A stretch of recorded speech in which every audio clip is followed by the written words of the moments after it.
Hi hello नमस्कार, मी सुनंदा जोशी तुम्हा सगळ्यांचं पुन्हा एकदा एका नवीन व्हिडिओमध्ये खूप खूप मनापासून स्वागत करते।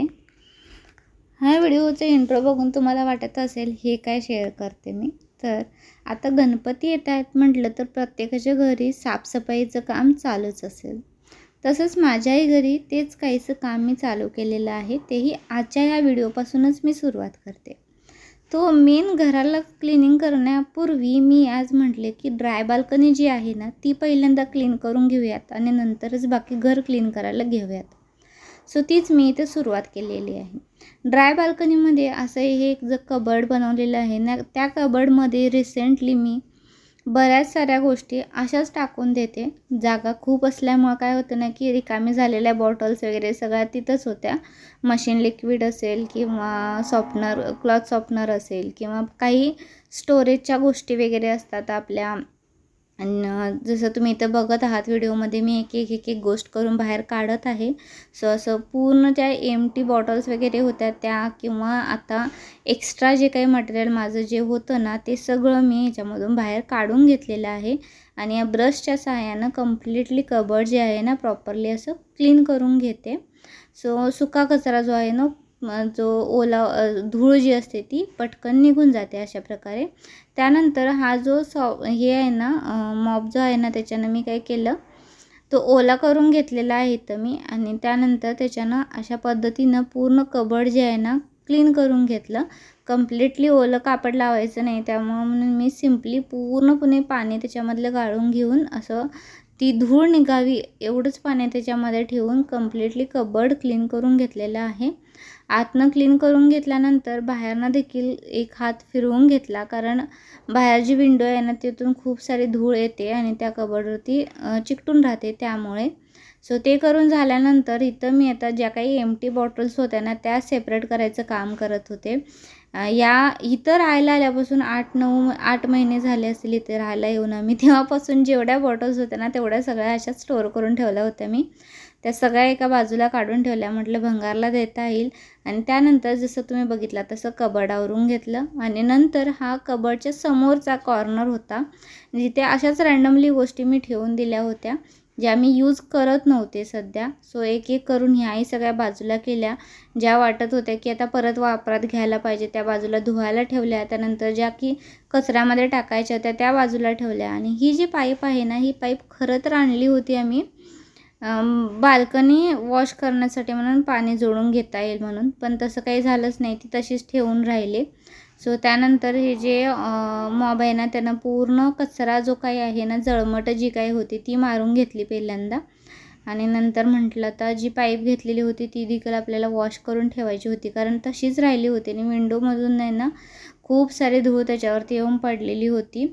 सो इथं दुसरं काहीच नव्हती, धूळच पडली होती, कारण हे सगळं साहित्य मी ठेवताना देखील वॉश करूनच ठेवलं होतं। सो आता फक्त धूळच जास्त तर पडली होती। सो ती एक एक करून सगळ्या साहित्यांवरती मी जी धूळ होती ती काढून घेतली। जसं तुम्ही इथं बघताय हे स्टँड जे आहे, चप्पलचं स्टँड वगैरे जे होतं ते, त्याच्यानंतर हे जे प्लाऊड्सचे हे होते माझ्याकडे छोटे छोटे तुकडे मी ठेवून घेतले होते कशाला तरी यूज होतील म्हणून। सो ते देखील बाहेरच ठेवून दिले होते, ते आत ठेवायचं लक्षातच नाही आलं। आणि त्यामुळे म्हटलं आता हे पण व्यवस्थित क्लीन करून घेऊयात। सो धूळ सगळी काढून घेतली मी, जसं तुम्ही इथे व्हिडिओमध्ये बघताय ना या ब्रशनं अगदी इझिली धूळ निघून जाते। हा जो ब्रश आहे ना डिमार्टमध्ये तुम्हाला अगदी 50 ते 60 रुपयामध्येपर्यंत मिळून जातो। जर चांगली इन्व्हेस्टमेंट म्हणून करत असाल तर वन टाईम परचेस तुम्ही करू शकता। आता ही घेऊन देखील मी 2 ते 3 वर्ष झालेले असतील। त्यानंतर ही जी पाईप होती ही पाईप मी क्लीन करून घेते। आणि इथं ना थोडा वेळ लावण्या देखील मस्ती करायला आलेली आणि पाईप बघून तिला वाटलं की मी पाईप जोडणार आहे वाटतं नळाला। सो ती सांगत होती की मी पकडून उभा राहणार, तू पाणी चालू कर म्हणून। सो त्यानंतर पाईप क्लीन करून झाल्यानंतर अशीच ही थोडी वेळ बाजूला ठेवून दिली, थोडं पाणी मुरू दे म्हटलं त्याच्यामधलं, बाजूला जाऊ देत। आणि त्यानंतर जे काही पाणी होतं ना त्या पाण्यानं पहिल्यांदा जी धूळ होती ना ती सगळी पहिल्यांदा काढून एका साईडला लावून घेतली। आणि त्यानंतर आहे ना हे लायझॉल टाकून घेतलं मी, कारण बरेच दिवस झाले मी ही फ्लोअर जे आहे ना इथलं क्लीन केलं नव्हतं, त्यामुळे म्हटलं लायझॉल घालून एक वेळ असं क्लीन करून घेऊया। जसं तुम्ही इथं बघताय त्या पद्धतीनं लायझॉल घालून पूर्ण फ्लोअर क्लीन करून घेतलं। इकडचा मशीनच्या साईडचा पण एरिया जो क्लीन करायचा होता तो पण करून घेतला. आणि नंतर परत एकदा असं पाणी ओतून पूर्ण जे लायझॉलचं पाणी होतं ते काढून टाकलं, कारण त्याच्यामुळं पण हे होऊ शकतं म्हटलं, पाय घसरू शकतात म्हटलं. लावणं ये जा करत होती, त्यामुळं म्हटलं पहिल्यांदा हेच करून घेऊयात. आणि त्यानंतर जो झाडू होता तो पण मी क्लीन करून ठेवला तिथं. आणि नंतर मॉप इथं जे तुम्ही वायपर बघताय ना, त्या वायपरनं पूर्ण पाणी मारून घेतलं एका साईडला आणि ड्रेनेजची पाईप जिथं होती ना तिथं सगळं पाणी नेऊन सोडून दिलं. आणि त्यानंतर हे जे होते ना अडेसिव्ह हुक्स होते, ज्याच्यावरती आपण आपली मॉप किंवा झाडू लावू शकतो. तर ते मी स्मार्ट बाजारमधून परचेस करून 2 ते 3 महिने झाले. पण इथं चिकटवायचं तर मी थोडंसं घाबरत होते, कारण हा खरबरीत असा भाग आहे आणि त्याच्यावरती ते मोस्टली चिकटत नाही असं म्हणतात.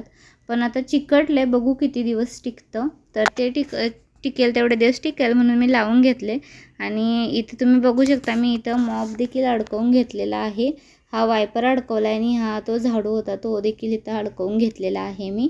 आणि त्यानंतर जे माझ्याकडं प्लाऊड्स होते म्हणून सांगितले ना, ते प्लाऊड्स देखील ह्या कबर्डमध्येच ठेवून टाकले, कारण म्हटलं बाहेर जर राहिले तर आणि ती धूळच खात पडणार म्हणून.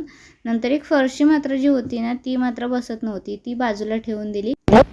आणि त्यानंतर मग मशीन देखील थोडीशी ओझरते अशी क्लीन करून घेतलेली मी. इथं माझं क्लिनिंग संपलं होतं. आता व्हिडिओमध्ये बघितलं तसं ड्राय बाल्कनी मी पूर्ण आता क्लीन करून घेतलेली आहे. आणि मग आता वाजले 10:15 वाजत आलेले आहेत. अराऊंड 1 तास गेलेला आहे ते कबर्ड क्लीन करून इकडचं सगळं ऑर्गनाईज करून वगैरे ठेवण्यासाठी. सो फायनली ड्राय बाल्कनी तर क्लीन करून झालेली आहे माझी. आणि आता एक शेवटचं लुक दाखवते कशी दिसते.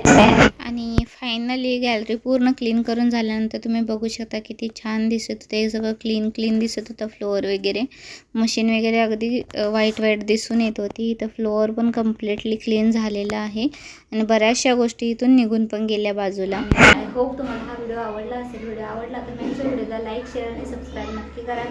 पुन्हा भेटूया एका नवीन व्हिडिओसोबत. तोपर्यंत bye and thank you for watching this video.